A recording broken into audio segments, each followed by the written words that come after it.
American president Trump വന്നതോടുകൂടി ട്രംപിൻ്റെ നയങ്ങളിലൊക്കെ ഒരുപാട് വ്യത്യാസമുണ്ട്.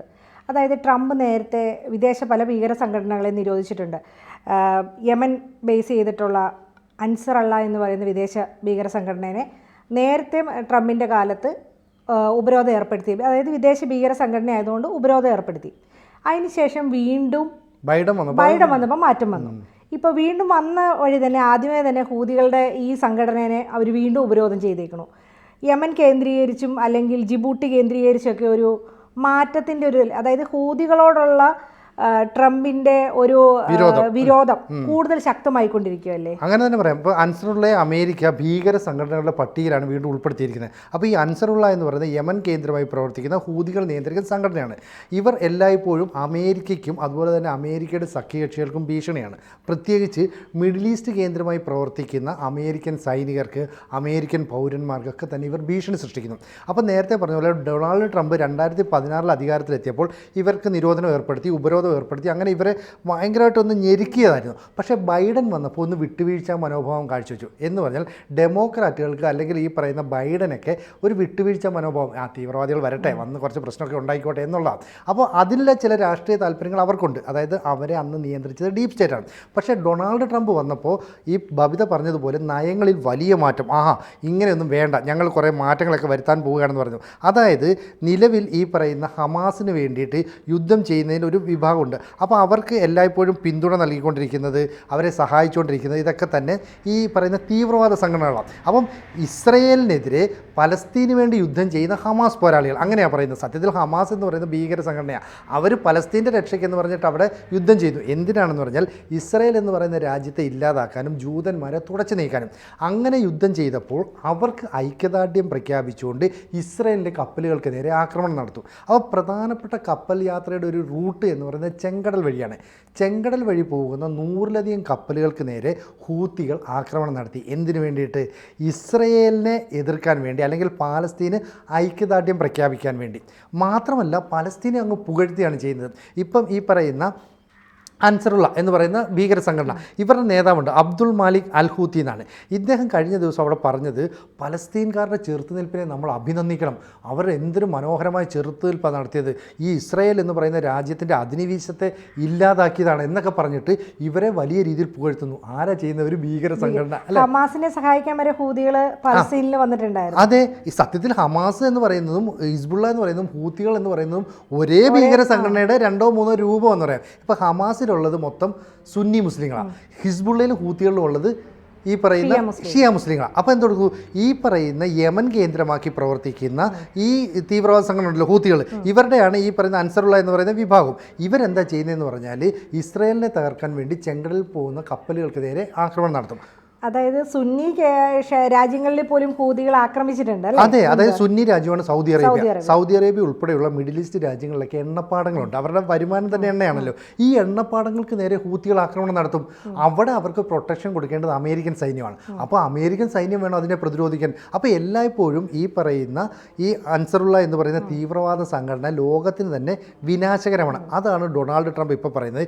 ഇവരെ ആഗോള ഭീകര സംഘടനയിൽ ഉൾപ്പെടുത്തേണ്ടതാണ്, ഞങ്ങൾ അതിൽ പെടുത്തിയിരിക്കുന്നത് എന്ന് പറഞ്ഞാൽ ഇവർക്ക് പല നിയന്ത്രണങ്ങളും വരും. അപ്പോൾ യമൻ കേന്ദ്രീകരിച്ച് പ്രവർത്തിക്കുന്ന ഹൂത്തികളുടെ ഒരു പ്രവർത്തനത്തെ നിയന്ത്രിക്കാൻ ഡൊണാൾഡ് ട്രംപിന് സാധിച്ചു എന്ന് പറയാം. ഇപ്പം ഹൂതികൾക്കായിട്ടുള്ള എന്താ പറയുക, ആയുധ ഉപരോധമൊക്കെ ഇനി മുന്നോട്ടുള്ള സമയത്തിൽ കർക്കശമാക്കും കുറച്ചുകൂടി. അതെ, കാരണം എന്താ അറിയോ, ഇപ്പോൾ യമൻ്റെ ഭൂരിഭാഗവും നിയന്ത്രിക്കുന്നതെന്ന് പറഞ്ഞാൽ ഈ അൻസറുള്ള എന്ന് പറയുന്ന ഭീകര സംഘടനയാണ്. അപ്പോൾ ഇവരുടെ കയ്യിലിരിക്കുന്ന ഈ മേഖലയിൽ ഉപയോഗിച്ചുകൊണ്ട് ഗസയിൽ ഉണ്ടായ പ്രശ്നങ്ങൾക്ക് പകരം വീട്ടാനായിട്ട് ഇവർ ശ്രമിക്കും. എന്താ ചെയ്യുന്നത്? കപ്പലുകളെ ആക്രമിക്കും. അപ്പോൾ ഇസ്രായേലിനോട് യോജിച്ച് നിൽക്കുന്ന അമേരിക്കൻ കപ്പലുകൾക്ക് നേരെ ആക്രമണം നടത്തി. ഇന്ത്യയും ഇസ്രായേലുമായിട്ട് നല്ല ബന്ധമുണ്ട്. ഇന്ത്യൻ കപ്പലുകൾക്ക് നേരെ ആക്രമണം നടത്തി. അന്ന് നമ്മൾ ഇവിടുന്ന് 2 കപ്പലുകൾ, യുദ്ധക്കപ്പലുകൾ ഈ പറയുന്ന ചെങ്കടലിലേക്ക് അയക്കുകയും നമ്മുടെ കപ്പലുകൾക്ക് സംരക്ഷണം നൽകുകയും ചെയ്തു. എന്ന് പറഞ്ഞാൽ ഹൂത്തികൾക്കെതിരെ നമ്മളും അറ്റാക്ക് നടത്തേണ്ടി വന്നു. അപ്പോൾ ഹൂത്തികളുടെ നിലപാട് നമ്മുടെ നിമിഷപ്രിയ നിമിഷപ്രിയ ഹൂതി സുപ്രീമാണ് നിമിഷപ്രിയനെ വധശിക്ഷയ്ക്ക് വിധിച്ചത് പോലും. അതെ. അപ്പൊ ആ ഒരു രാജ്യത്ത് അവർക്കുള്ള സ്വാധീനം നമുക്ക് ഉറപ്പാണ്. അതെ, യമൻ ഭരിക്കുന്ന പോലെ ഹൂതികളാണ്. അതാ പറഞ്ഞത്, യമന്റെ ഭൂരിഭാഗവും ഈ ഹൂത്തികളുടെ കയ്യിലാണ്. അതുകൊണ്ട് നമുക്ക് ഇവരെ ഉൾക്കൊള്ളാൻ പറ്റത്തില്ല. അങ്ങനെയാണ് യമനിലെ അൻസറുള്ള തലവൻ അബ്ദുൽ മാലിക് അൽ ഹൂത്തി കഴിഞ്ഞ ദിവസം ഈ ഇസ്രയേൽ വംശഹത്യക്കെതിരെ വളരെ രൂക്ഷമായി പറഞ്ഞത്.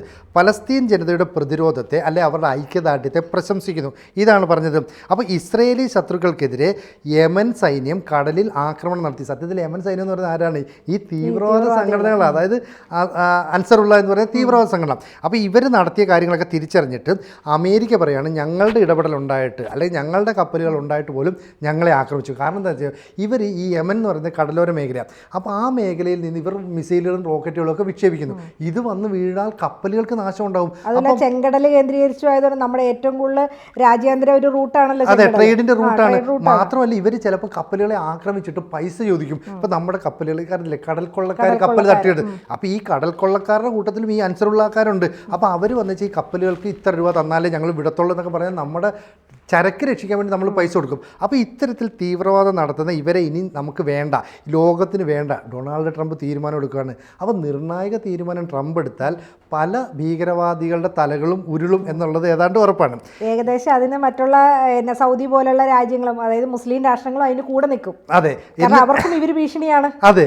എന്നിട്ട് ഞാൻ നേരത്തെ പറഞ്ഞില്ല, അബ്ദുൽ മാലിക് അൽ ഹൂത്തി എന്ന് പറയുന്ന ഈ അൻസാറുള്ളയുടെ തലവൻ പറയുകയാണ് ഈ പറയുന്ന പലസ്തീൻകാർ വലിയ ചെറുത്തുനിൽപ്പൊക്കെ നടത്തി.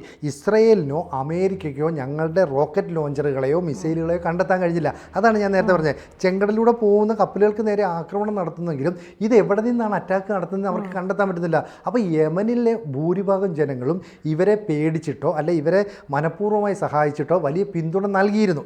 ഇനി പക്ഷേ ഞങ്ങൾ പിന്തുണ നൽകില്ല എന്ന് അവിടുത്തെ ജനതയും തീരുമാനിച്ചിട്ടുണ്ട്. അതുകൊണ്ടാണ് ട്രംപ് പറയുന്നത് ഇനി ശക്തമായ നടപടി ഉണ്ടാകും. നേരത്തെ ഖത്തർ ഹമാസിന് വലിയ പിന്തുണയൊക്കെ നൽകിയിരുന്നു. പക്ഷേ ഖത്തറിന് ട്രംപ് ജയിച്ചു വന്നപ്പോൾ ഒരു വാണിംഗ് കൊടുത്തു. ഇനി ഹമാസിൻ്റെ നേതാക്കൾക്ക് നിങ്ങൾ അവിടെ അഭയം കൊടുക്കാൻ പാടില്ല. മാത്രമല്ല അങ്ങനെ സഹായം കൊടുത്താൽ ഇനി ഞങ്ങളുടെ നിലപാട് നിങ്ങൾക്കെതിരായിരിക്കും. അതോടുകൂടി ഖത്തർ പേടിച്ചു. ഖത്തർ അവരുടെ പറഞ്ഞ് നിങ്ങൾ പെട്ടി കിടക്കെ എടുത്തോണ്ട് വിട്ടോളാൻ പറഞ്ഞു എന്ന് പറയുന്ന പോലെ യമന് വാണിംഗ് കൊടുക്കുകയാണ് അല്ലേ? അങ്ങനെ തന്നെ പറയണം. കാരണം യമന്റെ ഭൂരിഭാഗവും ഭരിക്കുന്ന സത്യത്തിൽ ഇപ്പോൾ ആരാ? ഹൂത്തികളാണ്. അപ്പോൾ ഈ ഹൂത്തികൾക്കുള്ള വാണി എന്ന് പറയുന്നത് യമനുള്ള വാണിയാണ്. അതായത് പലസ്തീൻ ജനതയ്ക്കെതിരായ വംശഹത്യ യുദ്ധം ഇനിയും പുനരാരംഭിക്കണം. ഇതാണ് ഈ ഹൂത്തികളുടെ നിലപാട്. അപ്പോൾ ഇറാൻ എന്ന് പറയുന്ന രാജ്യം ചെല്ലും ചെലവും വളർത്തിക്കൊണ്ട് വന്ന ഒരു ഭീകര സംഘടനയാണ് ഈ ഹൂത്തികൾ എന്ന് പറയുന്നത്.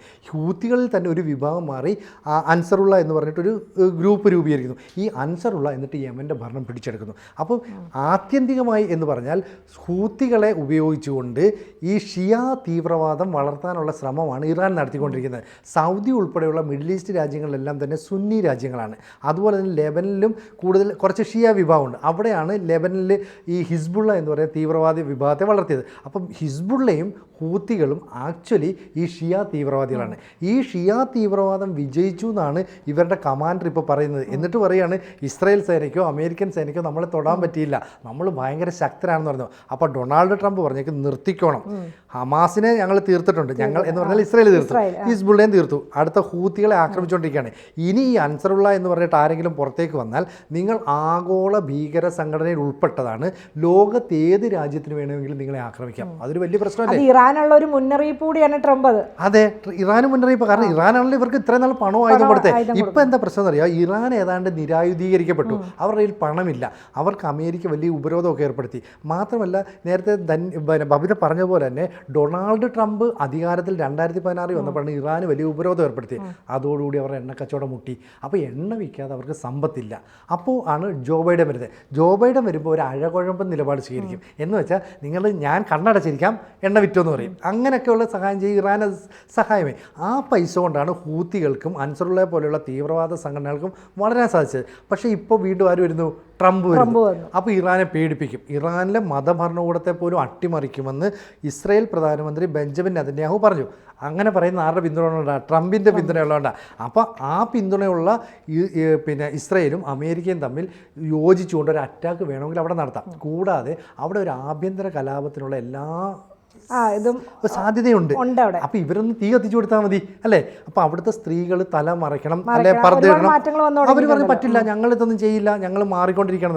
അവിടുത്തെ പുരുഷന്മാർ പക്ഷേ മത തീവ്രവാദികൾ പറയുന്ന കേൾക്കും. കാരണം എന്താ, ഇവരെല്ലാം പള്ളിയിൽ പോയിട്ട് അത് മുഴുവൻ ബ്രെയിനിലേക്ക് ഇഞ്ചെക്ട് ചെയ്യാണല്ലോ. സ്ത്രീകൾ അങ്ങനെയല്ല, മൊബൈലൊക്കെ നോക്കി സോഷ്യൽ മീഡിയ ഒക്കെ കണ്ട് ലോകം എങ്ങനെ മാറിയെന്ന് അവർക്ക് മനസ്സിലാക്കി. അതുകൊണ്ട് ഇറാനിലെ ഭരണകൂടം എപ്പോൾ വേണമെങ്കിലും ഒരു അട്ടിമറിയെ ഭയക്കുന്നുണ്ട്. അങ്ങനെ ഇറാൻ ഭരണകൂടം അട്ടിമറിക്കപ്പെട്ടാൽ ഈ ഹൂത്തികൾക്ക് ഇനി പണവും കിട്ടില്ല, ആയുധവും കിട്ടില്ല. അപ്പോൾ ഹൂത്തികളുടെ അവസ്ഥ പോകും. പിന്നെ ഇവർ പ്രതീക്ഷിച്ച ഒരു സഹായം അമേരിക്കയുടെ ഡീപ് സ്റ്റേറ്റിൻ്റെ ഭാഗത്തു നിന്നാണ്. അതാണ് ജോ ബൈഡൻ ഭരണകൂടം പോയതോടുകൂടി ആ സഹായം പോയി. ട്രംപ് വന്നതോടുകൂടി അതും പൂട്ടി. ട്രംപ് എന്ന് വെച്ചാൽ ഇനി നിങ്ങൾക്കെതിരെ ഉപരോധം ഏർപ്പെടുത്തും. ഉപരോധം ഏർപ്പെടുത്തിയുള്ള പ്രശ്നം എന്താ പറയുക, ഇവർക്ക് യാതൊരു വിധത്തിലുള്ള മുന്നോട്ട് പോകാനുള്ള കച്ചവടം നടത്താൻ പറ്റില്ല. എണ്ണയുണ്ടെങ്കിൽ അത് വിൽക്കാൻ പറ്റില്ല. മറ്റ് രാജ്യങ്ങളുമായിട്ടുള്ള നയതന്ത്ര ബന്ധം പുലർത്താൻ പറ്റില്ല. അപ്പോൾ യമൻ എന്ന് പറയുന്ന രാജ്യത്തെ പൂട്ടും. യമൻ എന്ന് പറയുന്ന രാജ്യത്തെ പൂട്ടിയാൽ അവരെ നിയന്ത്രിക്കുന്ന ഈ അൻസറുള്ള എന്ന് പറയുന്ന ഭീകരവാദ സംഘടനയുടെ മുന്നോട്ട് പോക്ക് അവിടെ തീരും. അപ്പോൾ ഹൂത്തികളെ ആക്രമിച്ച് എങ്ങനെ വേണമെങ്കിലും അവസാനിപ്പിക്കാൻ അമേരിക്കയ്ക്ക് സാധിക്കും. കാരണം കഴിഞ്ഞ ഈ നമ്മൾ കണ്ടല്ലോ, ഈ യമനിലൊക്കെ ഒരു ആക്രമണം നടത്തി അമേരിക്ക ഇസ്രയേലൊക്കെ നടത്തിയപ്പോൾ ഹൂത്തികളെ തെരഞ്ഞു പിടിച്ച് ആക്രമിച്ച് കൊല്ലുമായിരുന്നു. അതുകൊണ്ട് ഹൂത്തികൾക്ക് ഇനി ഒരു വളർച്ച ഉണ്ടായില്ല. എന്നിട്ടും അവസാന നിമിഷം എഴുന്നേറ്റ് എന്ന് പറയുകയാണ്, ഞങ്ങളാണ് ജയിച്ചത് അല്ലേ, അമേരിക്കയ്ക്ക് ഞങ്ങളെ തൊടാൻ പറ്റിയില്ല, നമ്മുടെ മിസൈലുകളെ പിടിക്കാൻ പറ്റിയില്ല, നമ്മുടെ ലോഞ്ചറുകളെ പിടിക്കാൻ പറ്റിയില്ല, അതുകൊണ്ട് അമേരിക്കയെ സൂക്ഷിച്ചു എന്ന് പറയുകയാണ്. ട്രംപ് വളരെ സിമ്പിളായിട്ടിരുന്ന് പറഞ്ഞു, നിങ്ങൾ ആഗോള ഭീകര സംഘടനയാണ്, നിങ്ങൾക്കെതിരെ ശക്തമായ നടപടി സ്വീകരിക്കും. അമേരിക്ക ശക്തമായ നടപടി സ്വീകരിച്ചുള്ള പ്രശ്നം എന്താണെന്ന് വെച്ചാൽ, നാറ്റോ രാജ്യങ്ങളുണ്ട്, അതെല്ലാം യൂറോപ്യൻ രാജ്യങ്ങളാണ്. ഈ മുഴുവൻ രാജ്യങ്ങളും അമേരിക്ക എന്ത് ചെയ്യുന്നു അതുപോലെ ചെയ്യും. അമേരിക്ക ഇരിക്കാൻ പറഞ്ഞാൽ നാറ്റോ രാജ്യങ്ങൾ ഇരിക്കും, അമേരിക്ക എഴുന്നേറ്റ് ഇരിക്കാൻ പറഞ്ഞാൽ നാറ്റോ രാജ്യങ്ങൾ എഴുന്നേറ്റിരിക്കും. അപ്പോൾ ഈ യൂറോപ്യൻ രാജ്യങ്ങളെല്ലാം തന്നെ യമൻ ഉപരോധം ഏർപ്പെടുത്തിയാൽ ആ രാജ്യത്തിൻ്റെ എക്കണോമിക് ഗ്രോത്തിനെ അത് ബാധിക്കും. സാമ്പത്തിക നില തകർന്നിട്ട് വളർച്ചയില്ലാതായി മാറും. എന്ന് പറഞ്ഞാൽ ജനങ്ങൾ ജോലി പോലും ഇല്ലാതായി വരും. അപ്പം അൻസറുള്ളയ്ക്ക് കൊടുത്ത പണി ചെറുതാണെന്ന് തോന്നുന്നുണ്ടോ? തീർച്ചയായിട്ടും ഹൂതികളുടെ കാര്യത്തിൽ ഏകദേശം ഒരു തീരുമാനമായി വരുന്നുണ്ട്. അതെ, ലോകക്രമത്തിൽ ഇനി എന്താ സംഭവിക്കും നമുക്ക് കാണാം. കൂടുതൽ വാർത്തകളും വിശേഷങ്ങളും നിങ്ങളിലേക്ക് എത്താൻ ABC മലയാളം സബ്സ്ക്രൈബ് ചെയ്യുക, ബെൽബട്ടനും അമർത്തുക.